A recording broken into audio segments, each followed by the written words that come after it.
पत्रकार परिषदेत उपस्थित सर्व पत्रकार बंधूंचे हार्दिक स्वागत।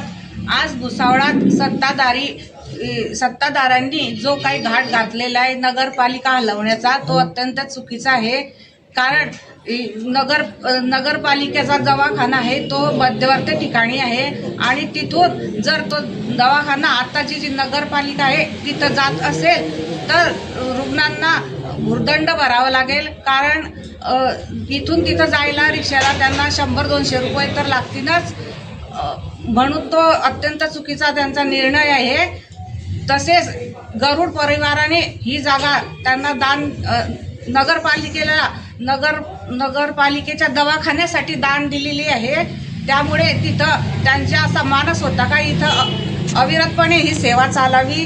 पण जर आताचे जे सत्ताधारी असतील ते त्यांच्या स्वार्थासाठी जर हा नगरपालिका हलवण्याचा प्रयत्न करत असतील तर ते अत्यंत चुकीचं आहे। त्यासाठी आम्ही सोमवारी जिल्हाधिकाऱ्यांना याबाबत पत्र देणार आहे।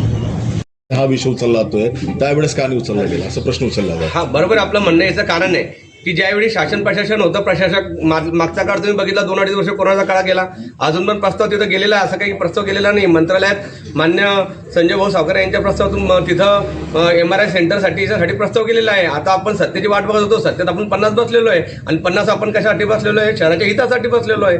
तर अजून बी वेळ गेलेली नाही, अजून उद्या प्रस्ताव तयार करावा, संजय भाऊंच्या ताब्यात द्यावा, नगराध्यक्ष उपाध्यक्षांनी स्वतः जाऊन द्यावा संजय भाऊंना, काही तो शहराचा विषय आहे आणि तिथं दवाखाना बनवावा। जर त्यांनी त्यानंतर प्रस्तावाला नामंजुरी दिली तर आम्ही म्हणू की संजय भाऊचा विरोध आहे की त्यांना काम केलं नाही। ज्या गोष्टी आपल्याला लागत होत्या त्या आपण 50 लोक येऊन त्या आता घडवू शकतो। मागच्या कोरोना काळामुळे प्रशासकीय काळ जो गेला त्याच्यामुळे आता येणाऱ्या काळामध्ये आपण ती भर काढू शकतो।